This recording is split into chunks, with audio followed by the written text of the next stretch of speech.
नमस्कार। पीछे की कक्षा में हमने 5.2 के 5 क्वेश्चन किए थे। आज हम उसे आगे के क्वेश्चन हल करेंगे। क्वेश्चन नंबर 6 में एक एपी दी गई और पूछा गया कि इसका कौन सा पद 150 है।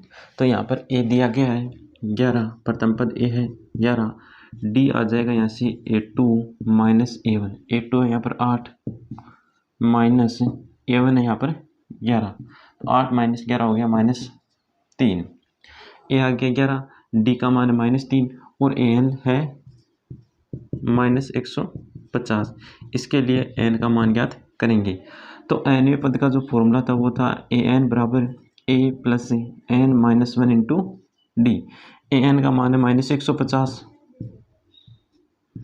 बराबर ए का मान है यहाँ पर 11 प्लस एन का मान ज्ञात करना है और डी है -3। -150 -11 बराबर एन -1 इंटू -3। 150 -11 हो जाएगा 161। 161 और 3 इस तरफ गुणा में, तो इस तरफ आएगा तो हो जाएगा भाग में, बराबर एन -1। यहाँ माइनस माइनस हो गया प्लस, तो आ जाएगा 161/3 बराबर एन -1। अब 161 में 3 का भाग देंगे तो यह पॉइंट में जाएगा और एन का जो मान मिलेगा वो एक धनात्मक पूर्णांक नहीं होगा, जबकि एन का मान होना चाहिए धनात्मक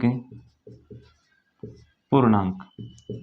एन का मान धनात्मक पूर्णांक होना चाहिए, लेकिन यहाँ पर हमें एन का मान दशमलव के रूप में मिल रहा है। इसका मतलब इस एपी का -150 कोई भी पद नहीं है। क्वेश्चन नंबर 7 में एपी का 31वां पद ज्ञात करना है, जबकि 11वां पद और 16 पद दिया गया है। तो A11 बराबर हो जाएगा a प्लस 10 डी के। 11 पद होता है a प्लस 10 डी और इसका जो वैल्यू दे रखी है वो है 38। और यहाँ पर जो 16 पद हो जाएगा वो हो जाएगा a प्लस 15 डी बराबर 73। इस समीकरण को 1 और इस समीकरण को 2 नाम दे दिया। अब समीकरण 2 में से समीकरण 1 को घटाएंगे। तो समीकरण 2 तो है a प्लस 15 डी बराबर है 73 और जो समीकरण पहला है वो है a प्लस 10 डी बराबर 38। यहाँ से इसको घटाएंगे माइनस ए से ए कैंसिल, यहाँ से बचेगा 5d प्लस का और यहाँ पर आ जाएगा 73 में से 38 जाएगा तो बचेगा 35। तो d का मान यहाँ पर आ गया 7, d का मान आ गया 7। अब d का मान समीकरण 1 में रखेंगे। तो d का मान समीकरण 1 में रखो। d का मान समीकरण 1 में रखने पर, समीकरण 1 में d का मान रखेंगे तो a प्लस 10 इंटू 7 बराबर 38। तो a बराबर आ जाएगा 38 माइनस 70। 38 और 2 40, 40 में 30 जोड़ेंगे तो आएगा 70, तो आ जाएगा a बराबर 32। a का मान आ गया 32 माइनस का। अब a का मान आ गया 32। अब हमें ज्ञात करना है 31वां पद। तो 31वां पद होगा a 31 बराबर a प्लस 30 डी। यहाँ पर a और d का मान रखना है। a का मान है -32 प्लस 30 इंटू डी का मान है 7।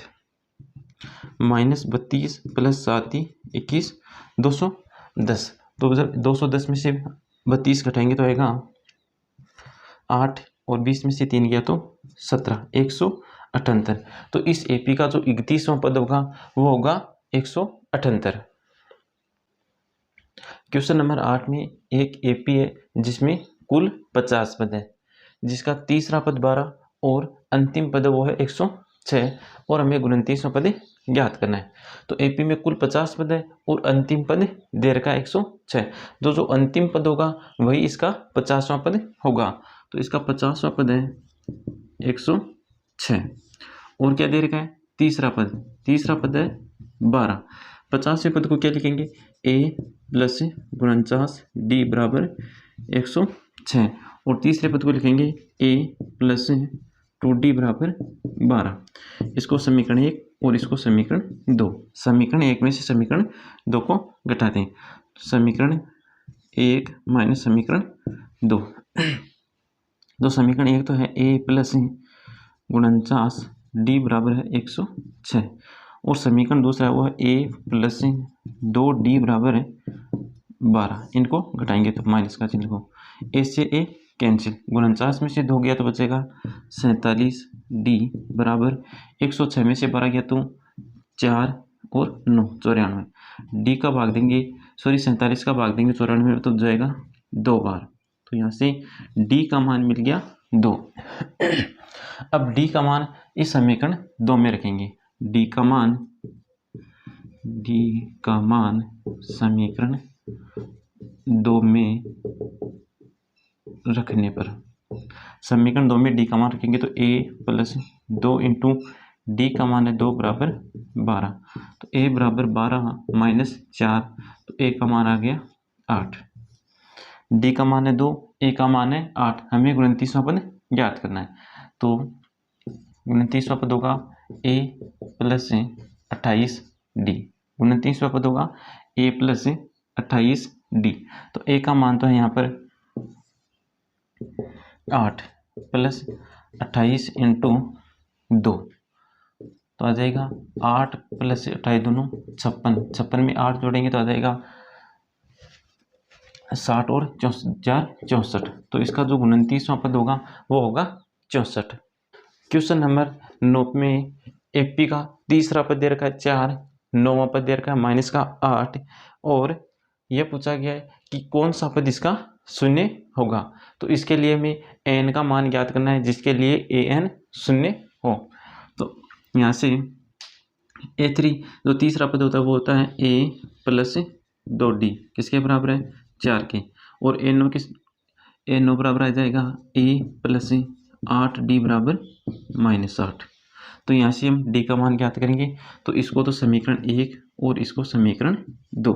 अब समीकरण 2 माइनस समीकरण 1, समीकरण 2 है ए प्लस 8D बराबर -8, और समीकरण 1 है ए प्लस 2D बराबर 4, घटाएंगे इससे ए कैंसिल, 8 में से 2 गया तो बच गया 6, और यहाँ आ जाएगा 8 और 4 12 दोनों है माइनस के, तो यहाँ से D आ गया माइनस का 2। अब D का मान यहाँ समीकरण 1 में रखेंगे, D का मान समीकरण 1 में रखने पर, तो यहाँ D का मान रखेंगे तो a प्लस 2 इंटू डी का मान है -2 बराबर 4, तो ए का मान आ जाएगा यहाँ से 0, ए का मान 0 आ गया। अब हमें क्या ज्ञात करना है, एन का मान ज्ञात करना है जिसके लिए ए एन 0 हो, तो एन पद का जो फॉर्मूला होता है वो होता है ए एन बराबर a plus N -1 into d, तो ए एन तो है 0, ए भी है 0 प्लस एन -1 और डी कितना है यहाँ पर माइनस का 2, यहाँ पर ए का मान 8 आएगा, ए का मान आएगा 8, 2 और 2 4, 4 है माइनस का, इस तरफ जाएगा तो ये हो जाएगा प्लस का, तो ए का मान हो जाएगा 8, तो यहाँ पर ए का मान 8 है। अब यहाँ से एन का मान ज्ञात करेंगे, तो एन -1 इंटू -2 बराबर माइनस का 8, 8 बराबर के इस तरफ आएगा तो हो जाएगा माइनस का, अब -2 का भाग देंगे तो आ जाएगा एन -1 बराबर -8 बटा माइनस का 2, माइनस माइनस प्लस, 8 में 2 का भाग गया 4 बार, तो n -1 बराबर आ गया 4, तो n बराबर आ गया 5, तो इसका जो 5वां पद होगा वह 0 होगा। क्वेश्चन नंबर 10 में एक एपी है जिसका 17वां पद 10वें पद से 7 अधिक है, तो उसका सारवंत्र हमें ज्ञात करना है। यदि 10वां पद हमने अक्ष मान लिया तो 17वां पद हो जाएगा अक्ष प्लस 7, तो हम इसके 10वें पद को मान लेंगे, माना 10वां पद अक्ष है, 10वां पद मान लिया अक्ष है, तो जो 17वां पद होगा वो 10वें पद से 7 अधिक है, तो 17वां पद हो जाएगा अक्ष प्लस 7।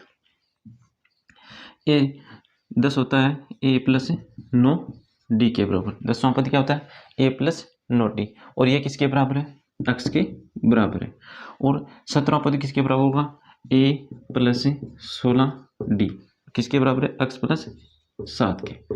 अब इसको समीकरण 1 और इसको समीकरण 2, समीकरण 2 में से समीकरण 1 को घटाएंगे, तो समीकरण 2 तो है ए प्लस 16D बराबर x प्लस 7 और पहला समीकरण है a प्लस 9D बराबर x।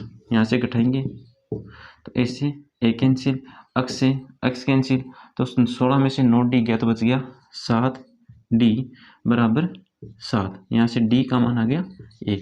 अतः इस AP का सार व अंतर 1 है। क्वेश्चन नंबर 11 में AP दी गई है 3, 15, 27, 39 का कौन सा पद 54वें पद से 132 अधिक है। तो इसमें सबसे पहले हम जो 54वां पद है वह ज्ञात करेंगे और 54वां पद ज्ञात करके उसमें 132 जोड़ेंगे और उसके बाद उसका n का मान ज्ञात करेंगे। तो सबसे पहले हम ज्ञात करेंगे 54वां पद कितना है। तो n बराबर तो है 54, हमें क्या ज्ञात करना है, a 54 ज्ञात करना है। यहाँ पर a कितना है 3, d कितना जाएगा 15 माइनस 3 12। अब यहाँ से हम n का a 54 का मान ज्ञात करना है। तो nवें पद का जो फॉर्मूला होता है वो होता है an बराबर है a plus n minus 1 into d. तो an का मान ज्ञात करेंगे, a का मान है 3 प्लस n का मान है 54 माइनस 1 और d है यहाँ पर 12। तो an बराबर है 3 प्लस 53 इंटू 12। तो an बराबर आ जाएगा 3 प्लस 12 को 53 से गुणा करेंगे तो 12 36 हासिल की 3, 12 पंजे 60, 60 और 3 63। तो यहाँ से n की जगह 54 रखना है ना।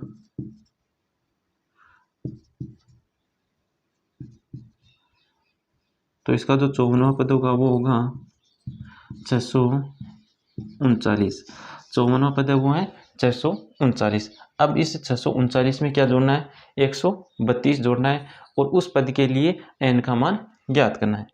तो 639 प्लस 132, तो यहाँ से आ गया 1 6 और 1 7 7। जो 771वां पद है वो कौन सा पद है।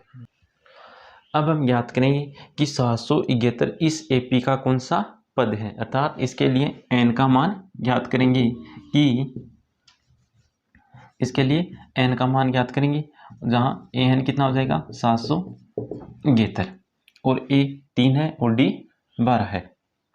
तो an का फॉर्मूला होता है an बराबर a plus n minus 1 into D. an है यहाँ पर 771 बराबर a का मान है 3 plus n minus 1 into D का मान है यहाँ पर 12। 771 में से इस तरफ आएगा तो 3 घट जाएगा तो बच जाएगा 768 बराबर n माइनस 1 इंटू 12। इस तरफ गुणा में इस तरफ आएगा तो भाग में, तो n माइनस 1 बराबर आ जाएगा 768 बटा 12। अब 12 का इसमें भाग देंगे तो आ जाएगा 12 6 72, बच गया 4, 12 चौक 48। तो यहाँ से n माइनस 1 का मान आ गया 64, तो n का मान आ गया 65। तो जो 65वां पद होगा वो 54वें पद से 132 अधिक है। कौन सा पद होगा, 65वां। क्वेश्चन नंबर 12 में दो समांतर श्रेणियों का सार व अंतर समान है। दो समांतर श्रेणियां हैं, उनका जो सार व अंतर है वो है समान है यदि इनके 100वें पद का अंतर 100 है। इन दोनों जो दोनों समांतर श्रेणियां हैं उनका जो 100वां पद है उनका अंतर 100 है, तो इनके 1000वें पद का अंतर क्या होगा। तो मान लिया जो पहली जो समांतर श्रेणी है, पहली AP है, उसका प्रथम पद A और सार व अंतर D है, और जो दूसरी समांतर श्रेणी है उसका प्रथम पद B और सार व अंतर D, दोनों का सार व अंतर समान है। और क्या दिया गया, और दिया गया कि इन दोनों समांतर श्रेणी के 100वें पद का जो अंतर है वो 100 है। तो इस पहली समांतर श्रेणी का 100 पद हो जाएगा फर्स्ट AP का 100वां पद माइनस सेकंड AP का 100वां पद। तो पहली AP का 100वां पद हो जाएगा A प्लस 99D और इनका जो अंतर दे रखा वो है 100। पहली एपी का 100वां पद हो गया a प्लस 99d माइनस दूसरी एपी का 100वां पद होगा b प्लस 99d बराबर है 100। इन दोनों का अंतर है 100। तो यहाँ से आ जाएगा a plus 99d minus b minus 99d बराबर 100। 99d से 99d कैंसिल, ये प्लस का और ये माइनस का, तो यहाँ से आ गया a माइनस बी बराबर 100। इसको समीकरण आ दिया 1। यहाँ a माइनस बी बराबर आ गया 100। अब हमें ज्ञात करना है कि इन दोनों समांतर श्रेणियों के जो हजारवें पद हैं उनका अंतर कितना होगा। तो पहली एपी फर्स्ट एपी का 1000वां पद माइनस सेकंड एपी का 1000वां पद। तो पहली एपी का 1000वां पद हो जाएगा a प्लस 999d माइनस दूसरी एपी का 1000वां पद हो जाएगा b प्लस 999d।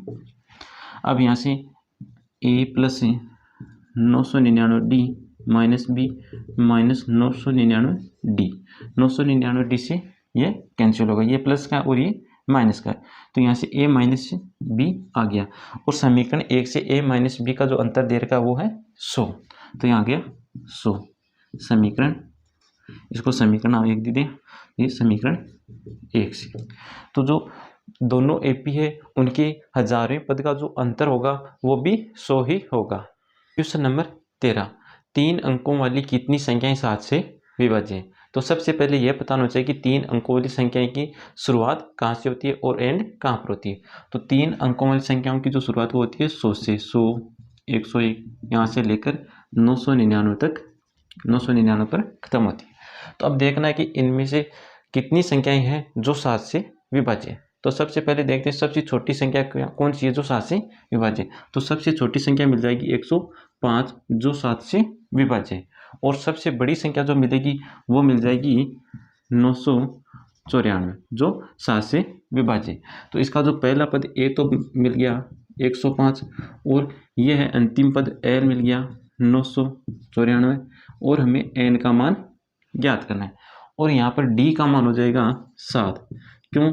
क्योंकि ये जो संख्या होगी वो 7 से विभाज्य होगी, तो इनका अंतर होगा वो 7 7 का ही होगा। अब हम n का अंतिम पद वाला फॉर्मूला लगाएंगे, तो अंतिम पद का जो फॉर्मूला होता है वो होता है l बराबर a plus n minus 1 into d. यहाँ पर l का मान रखेंगे 994 बराबर a है यहाँ पर 105 प्लस n का मान हमें ज्ञात करना है और d का मान है 7। अब 105 को बराबर के इस तरफ लाएंगे तो ये हो जाएगा माइनस का, तो 994 माइनस 105 बराबर है n माइनस 1 इंटू 7। 994 में से 105 को घटाना है, तो सबसे पहले 100 घटाए तो बच गया 894। 894 में से 5 गया तो बच जाएगा 889। 889 इस तरह बच गया n माइनस 1 इंटू 7। अब 7 इस तरफ गुणा में इस तरफ आ जाएगा भाग में, तो n माइनस 1 बराबर 889 बटे 7। n माइनस 1 यहाँ पर अब 7 का भाग देंगे तो आ जाएगा 1, 7 दूनी 14, 4 बच गया और 7 7 49, तो n का मान यहाँ से आ जाएगा 128। तो जो 3 अंकों वाली 128 संख्याएं हैं जो 7 से विभाज्य है। क्वेश्चन नंबर 14, इसमें 10 और 250 के बीच 4 के कितने गुणज है। तो 4 के गुणज का मतलब है 4 के टेबल में आने वाली संख्याएं। तो 10 से स्टार्ट, 10 4 के टेबल में नहीं आता, 10 के आगे की संख्या 11, 11 भी 4 के टेबल में नहीं आता, उसके बाद की संख्या 12, 12 4 की टेबल में आएगा, तो 12 4 का क्या है गुणज है। उसके बाद आगे वाली संख्या वो है 16, और जो लास्ट संख्या होगी वो होगी 248।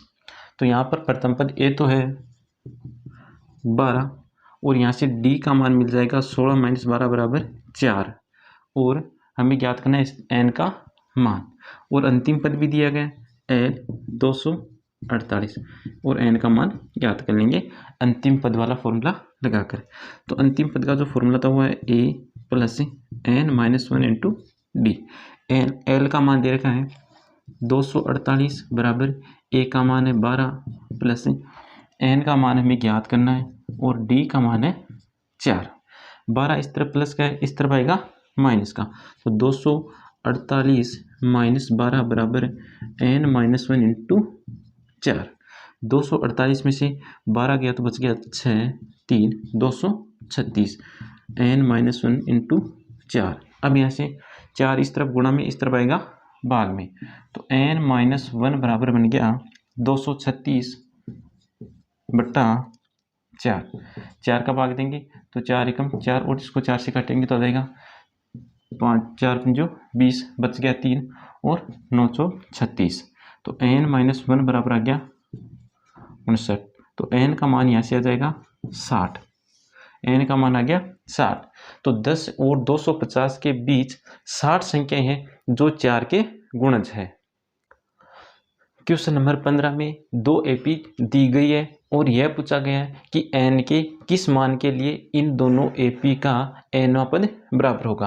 तो पहली एपी है 63 65 67, तो यहाँ से इसका प्रथम पद ए तो हो गया 63 और डी सार्वंत्र हो गया 65 माइनस 63 बराबर 2। सेकेंड एपी की बात करें तो इसका जो प्रथम पद है वो तो है 3 और डी आ जाएगा सार्वंत्र आ गया 10 माइनस 3 बराबर 7। अब क्या करेंगे, इसका एनवां पद हम बराबर लेकर चलेंगे और एन का मान ज्ञात कर लेंगे। तो पहली एपी का एनवां पद क्या हो जाएगा, a plus N minus 1 into d बराबर सेकेंड एपी का एनवां पद हो जाएगा a plus N minus 1 into d. यहाँ पर पहली एपी का जो प्रथम पद है वो तो है 63 प्लस एन का मान हमें ज्ञात करना है, डी है 2 बराबर दूसरी एपी का जो प्रथम पद है वो है 3 plus N minus 1 into D का अर्थात सार्वंतर है यहाँ पर 7। अब 2 को अंदर मल्टीप्लाई कर देंगे, 63 प्लस 2n माइनस 2 बराबर 3 प्लस 7n माइनस 7। तो यहाँ से 63 में से 2 गया तो बच गया 61 प्लस 2n बराबर यहाँ 3 प्लस का और माइनस का 7, तो यहाँ से आ जाएगा 7n माइनस 4। अब यहाँ पर हम क्या करेंगे, 2n को बराबर के इस तरफ लेकर आएंगे तो बन जाएगा, और माइनस 4 है वो इस तरफ आएगा तो प्लस का बन जाएगा, तो 61 प्लस 4 बराबर है 7n minus 2n, 7n minus 2n। तो ये तो हो गया 65 बराबर 5n, तो n बराबर आ गया 65 बटा 5। तो n का मान आ गया यहाँ पर 13, n का मान 13, अर्थात इन दोनों एपी का जो 13वां पद होगा वो दोनों समान होंगे। क्वेश्चन नंबर 16, इसमें एपी ज्ञात करनी है जिसका तीसरा पद 16 है और 7वां पद 5वें पद से 12 अधिक है। तो मानकर चलेंगे इसका जो 5वां पद है वह x है, तो 7वां पद हो जाएगा x प्लस 12। तो माना एपी का 5वां पद A5 बराबर है x, इसका 5वां पद हमने मान लिया x, तो इसका जो 7वां पद है वो 5वें पद से क्या है 12 अधिक है, तो 7वां पद हो जाएगा यहाँ से x प्लस 12। अब A5 होता है a प्लस 4d किस और बराबर है x, और 7वां पद होता है a प्लस 7वां पद क्या होगा a प्लस 6d बराबर x प्लस 12। इसको समीकरण 1, इसको समीकरण 2, समीकरण 2 में से समीकरण 1 को घटाएंगे, तो समीकरण 2 में से समीकरण 1 को घटाने पर समीकरण 2 तो है a प्लस 6d बराबर 12। पहला समीकरण है a प्लस 4d बराबर x, जो पहला समीकरण है वो a प्लस 6d बराबर है x प्लस 12। अब इनको घटाएंगे, a से a कैंसिल, x से x कैंसिल, 6 में से 4 गया तो बच गया 2d बराबर इस तरफ आ जाएगा 12। तो यहाँ से d का मान आ गया 6, d का मान आ गया 6, d का मान हम समीकरण 1 में रखेंगे। अब d का मान कहाँ रखेंगे, अब देखो इसका जो तीसरा पद दिया गया वो है a3 बराबर क्या होता है a प्लस 2d बराबर 16, a प्लस 2d बराबर 16, इसको समीकरण 3 नाम दिया। अब यहाँ पर क्या रखेंगे, d का मान रखेंगे और a का मान ज्ञात करेंगे। तो समीकरण 3 में डी का मान रखने पर। तो समीकरण 3 क्या है, a plus 2d, A plus 2d बराबर है 16। तो यहाँ d का मान है 6, तो d का मान रखेंगे a प्लस 2 इंटू 6 बराबर 16। तो a बराबर आ गया 16 माइनस 12 बराबर 4, अर्थात इसका जो पहला पद वो कितना आ गया 4, पहला पद 4 आ गया, d आ गया 6। अब हमें AP ज्ञात करनी है, तो कम से कम इसके 3 या 4 पद ज्ञात करने। तो पहला पद तो हो गया 4, अब ज्ञात करेंगे इसका दूसरा पद। तो दूसरा पद क्या होता है, ए टू बराबर होता है ए प्लस डी। ए है यहाँ पर 4 और डी का मान है 6, तो दूसरा पद हो गया 10। तीसरा पद होता है ए प्लस 2d। ए है 4 प्लस 2 इंटू डी का मान है 6, तो 4 प्लस 12 बराबर 16। तीसरा पद हो गया इसका 16। अब चौथा पद कितना होगा, ए प्लस 3d, ए प्लस 3d। तो ए का मान तो है 4 प्लस 3 इंटू 6, तो 4 प्लस 18 बराबर 22। तो इस AP का पहला पद 4, दूसरा 10, तीसरा 16 और चौथा 22। अतः AP हो गई यहाँ से 4, 10, 16, 22। क्वेश्चन नंबर 17, जिसमें एक AP दी गई है और पूछा है कि इसका अंतिम से 20वां पद क्या होगा। तो इसके दो मेथड है। पहला मेथड, इसमें क्या करना है कि इस AP के सभी पदों की संख्या ज्ञात करनी है, अर्थात n का मान ज्ञात करना है। n का मान ज्ञात करने के पश्चात हम जो अंतिम से 20वां पद है उसको देखेंगे कि वह प्रारंभ से कौन सा पद है। जो अंतिम पद है उसको देखेंगे कि यह प्रारंभ से कौन सा पद है। उसके बाद an का फॉर्मूला लगाना है और वहाँ से इसका 20वां पद ज्ञात कर लेंगे। दूसरा जो पहला जो मेथड था वो एग्जाम्पल में किया था। अब जो दूसरा तरीका उसमें क्या करना है, इस AP को विपरीत क्रम में लिखना है। तो जो दूसरा तरीका उसमें क्या करना है, इस AP को विपरीत क्रम में लिखना है। तो इसको विपरीत क्रम में लिखेंगे 253, 13, 8 और 3। तो यहाँ से प्रथम पद A तो हो गया इसका 253, D आ जाएगा 3 माइनस 8 बराबर माइनस का 5, डी आ गया यहाँ पर -5। और हमें 20वां पद ज्ञात करना था, ए 20 ज्ञात करना है। तो 20 है तो यहाँ पर एन कितना हो गया 20। अब हम एन का फॉर्मूला लगाएंगे। तो एन का फॉर्मूला होता है, एनवें पद का जो फॉर्मूला तो वो होता है a plus N minus 1 into d. यहाँ पर एन का मान 20 रखो, तो ए 20 बराबर है ए प्लस 20 माइनस 1 19 डी। अब ए और डी का मान रखना है। तो ए 20 बराबर ए का मान है 253 प्लस 19 गुणा डी का मान है यहाँ पर माइनस का 5।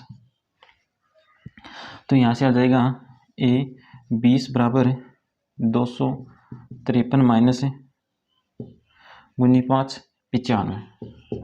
तो ए 20 बराबर 253 में से 95 घटाना है, तो पहले 100 घटाओ, 100 घटाने पर बच गया 153। 153 में 5 ऐड कर देंगे तो आ जाएगा 158।